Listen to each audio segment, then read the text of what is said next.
Dan konon katanya di tempat ayam goreng tersebut ada sosok jin penglaris berbentuk. Hey guys, assalamualaikum warahmatullahi wabarakatuh. Thank you udah klik video ini and welcome back to my channel. Beberapa masyarakat Indonesia masih percaya dengan penggunaan jasa jin atau setan untuk dijadikan penglaris, terutama di bidang kuliner. Dan masih banyak kasus lain yang melibatkan jin ini untuk menjalankan misi-misi mereka. Contohnya seperti cari jodoh, pelet, santet, pokoknya ilmu-ilmu hitam gitulah ya. So di video kali ini aku akan mengajak kalian untuk melihat-lihat beberapa kasus penggunaan jasa jin ini untuk dijadikan penglaris di rumah-rumah makan. Langsung aja yuk, check it out! Terlepas dari benar atau enggaknya, ini sih balik lagi ke kepercayaan kalian masing-masing ya. Tapi kan hal ini muncul dan timbul dikarenakan ada beberapa kisah dari narasumber yang mengaku pernah melihat sosok jin penglaris ini di suatu rumah makan. Udahlah ya, akhirnya kan berkembang dari mulut ke mulut. Emang dasarnya kan manusia biasanya suka sama hal-hal yang berbau, yang benar. Emang iya? Masa sih? Nah, jadi pernah ada seorang narasumber yang mengaku pada suatu hari, dia ini lagi mau makan bakso sama temennya. Nah, kebetulan temennya ini bawa anaknya dan juga anaknya ini masih kecil. Pas sudah mau masuk ke tempat baksonya itu, anak temennya ini nggak mau masuk. Ya udahlah, akhirnya dipaksa kan sama mamanya masuk biar makan bakso. Ya udah deh, ayo masuk, mama lapar nih mau makan bakso gitu kan. Semakin dipaksa bukan yang mau masuk, malah makin nangis, malah makin kejer. Pas ditanya sama mamanya, kenapa dek kok nangis, kan kita mau makan bakso. Terus si anaknya ini bilang dia ini nggak mau masuk dan takut gara-gara dia ini lihat ada orang hitam dan juga gede lagi duduk sambil pipis di atas kuali bakso tersebut. Gak cuma itu aja, dia juga bilang katanya di pojokan ada cewek rambutnya panjang lagi ngelambai-lambai tangannya, jadi kayak sini gitu kali ya. Akhirnya mereka gak jadi makan lah, pulang lagi, orang serem. Selain itu juga ada kisah lain dari seorang pembeli, dimana waktu itu tuh dia mau beli ayam goreng yang terkenal rame banget pembelinya, pokoknya tuh banyak banget yang ngantri di daerah ya yang gak usah aku sebutin lah ya. Nah, penasaran lah si kakaknya ini, pergilah dia ke sana. Dia belum pernah tuh ke situ, akhirnya pas nyampe sana, dah tuh dia pesen satu terus dia makan di sana ya kan. Dan dia tuh emang mengaku rasanya tuh enak banget. Dan gara-gara rasanya enak, si kakaknya ini memutuskan untuk beli satu lagi untuk dibawa pulang. Udahnya pas udah sampai rumah dimakan lah kan sama-sama tuh bareng keluarganya. Dan rasanya tuh beda banget, nggak enak sama sekali. Pokoknya ya rasanya tuh beda banget sama pas dia pertama kali makan di tempatnya langsung. Dan konon katanya di tempat ayam goreng tersebut ada sosok jin penglaris berbentuk monyet. Dan kisah lainnya berasal dari seorang pedagang bakso keliling, dimana kisah ini agak sedikit berbeda sih konsepnya dari yang sebelum-sebelumnya yang udah aku bahas. Karena kan sebelum-sebelumnya itu merupakan dari rumah-rumah makan gitu ya kan. Kalau ini pedagang bakso biasa dipikul gitu. Sebenarnya kasus ini sih menurut aku hampir-hampir sama yang sebelum-sebelumnya. Nah, kenapa aku sebut kasus ini tuh sama dengan kasus yang sebelumnya? Padahal kan kasus yang sebelumnya itu kan berasal dari rumah-rumah makan gitu ya kan. Kalau kasus ini tuh kan dari sebuah penjual sebuah dikata jambu.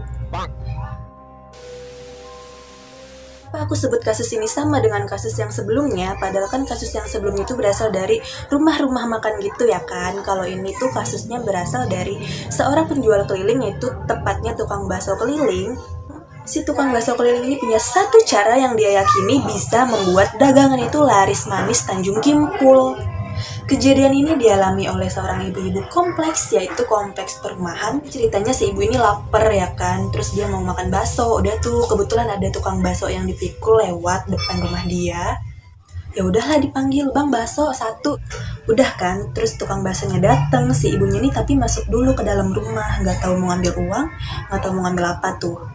Nah, kebetulan rumah ibu ini pakai CCTV. Terus pas si ibu ini jalan menuju keluar, si ibu ini sempat nengok CCTV rumahnya, set. Terus si ibunya tuh ngerasa, kok kayak ada yang aneh ya si tukang bakso ini, tapi apa ya?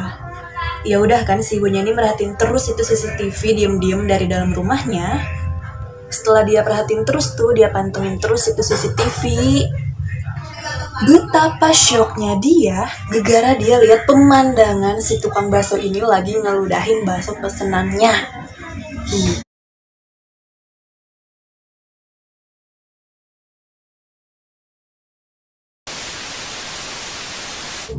Apa nggak bau jigong itu bakso?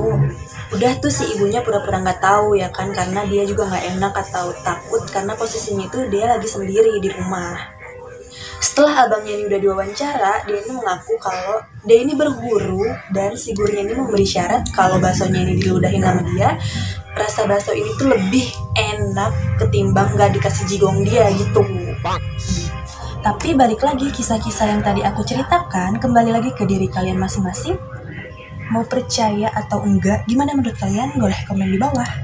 Terus biasanya kan si jin-jin ini hanya bisa dilihat oleh orang-orang yang mempunyai penglihatan khusus. Kalau enggak anak-anak kecil yang masih pada polos, orang biasa kayak kita mana bisa lihat ya kan? Tapi konon katanya ada beberapa tanda yang terindikasi memakai jasa penglaris jin guys. Apa-apa aja indikasi tersebut?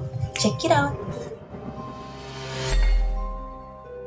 Yang pertama adalah makanannya hanya enak dimakan kalau dimakan di tempat.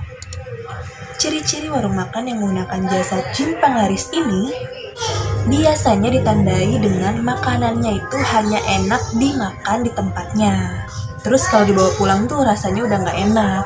Nah terus kalau kalian makan di rumah makan itu enak, dibawa pulang juga enak, berarti kemungkinan rumah makan tersebut bersih dari jin-jin penglaris. Berarti rumah makan itu emang memiliki koki yang handal dan juga resep-resep yang enak dan berkualitas gitu. Yang kedua adalah jika kalian baca doa sebelum makan, rasanya ini bakal berubah total guys. Jadi mungkin ada kebiasaan kita kadang langsung makan terus lupa kalau misalnya belum baca doa ya kan. Udahlah kalian sibuk tuh makan beberapa piring sampai nambah terus nambah lagi, baru deh inget kalau misalnya kalian belum baca doa. Setelah kalian baca doa, baru rasa yang sesungguhnya itu keluar, sama sekali berubah 180 derajat. Kenapa kok berubah total? Ya iyalah jelas orang kita udah baca doa ya kan. Si bumbu-bumbu setan ini pasti akan kalah karena kita ini udah doa minta lindungan sama Tuhan yang Maha Esa. Ya jelas kalah lah jin-jin ini. Yang ketiga, biasanya rumah ataupun warung makan yang memiliki jasa jin penglaris memiliki ruangan khusus yang tidak boleh dimasuki oleh siapapun kecuali si pemilik tersebut. Ruangan khusus ini dipercaya akan digunakan oleh pemilik restoran ataupun rumah makan tersebut untuk melakukan berbagai ritual ataupun jampi-jampi. Namun biasanya ruangan khusus ini jarang sekali ditemukan karena letaknya pun sengaja dibuat secara pribadi agar tidak ada orang lain yang bisa masuk. Indikasi keempat adalah biasanya warung ataupun rumah makan yang memiliki jasa jin penglaris tutup di hari-hari biasa. Bukan jatuh di hari libur, melainkan hari-hari biasa seperti hari Selasa, Kamis, ataupun Jumat. Begitupun jam operasionalnya, biasanya warung ataupun rumah makan yang memiliki jasa jin penglaris memiliki jam buka ataupun jam tutup tersendiri yang harus ditepati. Yang kelima ataupun yang terakhir adalah letak cuci piring dari rumah makan ataupun warung makan. Ini tuh jauh dari letak tempat makan itu sendiri. Namun hal ini tuh tidak terlalu mencurigakan. Tapi itu semua dikarenakan supaya jin penglaris ini bekerja lebih baik. Jadi katanya kalau tempat cuci piring ini dekat sama tempat makannya atau warung makannya, si jin ini tuh kerjanya tuh nggak bakal fokus gitu. Gimana menurut kalian? Boleh komen di bawah. Tapi ya guys, jangan semua indikasi-indikasi yang tadi aku sebutin kalian telan mentah-mentah. Karena ada beberapa teori-teori ataupun alasan-alasan logis dari indikasi-indikasi yang tadi aku sebutin. Misalnya tadi yang pertama, makanannya tuh hanya enak dimakan di tempat aja, sedangkan kalau dibawa pulang tuh rasanya udah nggak enak. Ini kan bisa terjadi karena mungkin satu, memang terdapat beberapa jenis makanan yang enak jika langsung dimakan pas setelah disajikan. Sedangkan jika didiamkan beberapa menit aja itu makanan udah nggak enak. Contohnya misalnya kalian beli bakso, terus baksonya campur bihun, campur mie kuning, campur sayur-sayuran, terus kalian bawa pulang tuh si baksonya. Si bakso ini kan emang tipe-tipe makanan yang enak kalau makan itu langsung di tempatnya ya kan, pas lagi anget-angetnya. Sedangkan pas udah dibawa pulang, pasti si bihun, mie, dan teman-temannya ini udah pada ngembang, terus nyerap kuah baksonya, dan akhirnya merubah rasa, dan akhirnya merubah bakso tersebut, sehingga bakso tersebut itu nggak enak. Nah selain itu kan biasanya makanan yang kita beli untuk dibawa pulang itu tuh diplastikin, entah itu menggunakan bungkus nasi ataupun styrofoam. Nah, kadang si pembungkus makanannya ini bisa merubah rasa dari makanannya tersebut. Apalagi kalau misalnya pakai plastik hitam gitu ya kan. Aku juga sering sih beli makanan, terus kalau misalnya diplastikin, apalagi yang plastik hitam, yang infonya terbuat dari limbah, itu tuh kayak di makanannya itu ada bau-bau kayak gimana gitu. Pokoknya nggak enak deh. Dan aku sendiri pun memang tipikal kalau misalnya makan itu harus yang masih anget. Sedangkan kalau udah didinginin makanannya tuh kadang yang rasanya beneran enak, itu bisa merubah total rasa jika penyajiannya tuh udah dingin. Dah terus ada ruangan khusus yang tidak boleh dimasuki oleh orang lain. Itu kan bisa jadi pertama memang ruangan ini tuh dikhususkan untuk pemilik restoran, atau uang dari pendapatan restoran atau juga modal-modal itu bisa jadi disimpan semua di ruangan khusus tersebut. Makanya nggak boleh ada orang lain selain pemilik tersebut yang boleh memasuki ruangan khusus itu. Sebenarnya sih aku nggak terlalu asing ya sama indikasi kalau rumah ataupun warung makan memiliki ruangan khusus. Karena aku sendiri, aku pribadi, kadang lihat di minimarket ataupun bioskop juga ada tulisan dilarang masuk atau enggak staff only seperti itu. Ya mungkin memang cuma pemilik ataupun karyawan-karyawan kepercayaannya aja yang boleh masuk, ya kan?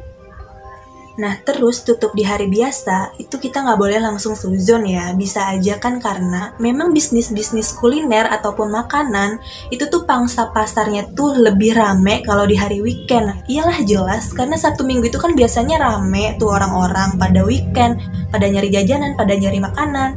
Sedangkan kalau mereka milih di hari Jumat ataupun Sabtu ataupun Minggu, ya pasti mereka omsetnya bakal lebih rugi dibanding jika mereka memilih hari libur di hari biasa seperti hari Senin ataupun Kamis, ataupun Rabu.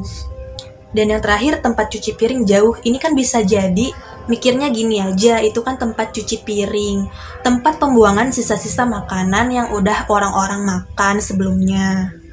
Kalau ditempatkan berdekatan dengan tempat makan, otomatis kan sisa-sisa dari makanan itu akan terkontaminasi oleh udara, sehingga sisa-sisa tersebut akan mengeluarkan bau yang tidak sedap, dan jelas bisa mengurangi selera orang-orang yang sedang makan di situ. Makanya dibuatkan agak jauh dari bangunan utama supaya pengunjungnya ini nyaman dan juga nggak akan mencium aroma-aroma yang nggak enak dari sisa-sisa makanan tersebut. Jadi intinya kalian jangan telan mentah-mentah indikasi-indikasi yang tadi aku sampaikan. Jangan mentang-mentang kalian lagi makan terus nemu tempat makannya itu ada ruangan khusus. Wah ini tempat makannya kayaknya pakai jin penglaris nih. Terus kalau kalian misalnya nyobain makanannya tuh enak, wah jangan-jangan ini tempat makannya pakai jin juga nih. Jangan ya, jangan kayak gitu. Coba kalian berpikir pakai logika aja dan jangan lupa wajib baca doa dulu sebelum makan, ya. So guys, jadi itu ciri-ciri rumah makan ataupun warung makan yang konon katanya menggunakan jasa jin penglaris. Gimana menurut kalian? Kalian boleh komen di bawah. Atau mungkin ada nggak dari kalian yang pernah langsung nih melihat sosok jin penglaris di tempat makan yang kalian kunjungi? Boleh ya komen dan ceritain di bawah. Oke, sampai di sini dulu video aku kali ini. Jangan lupa diklik like-nya jika kalian suka dengan video aku. Boleh juga komen di bawah ide ataupun saran yang kalian punya. And the last, don't forget to klik tombol subscribe supaya channel aku makin berkembang. Thank you all, see you on my next video. Bye-bye.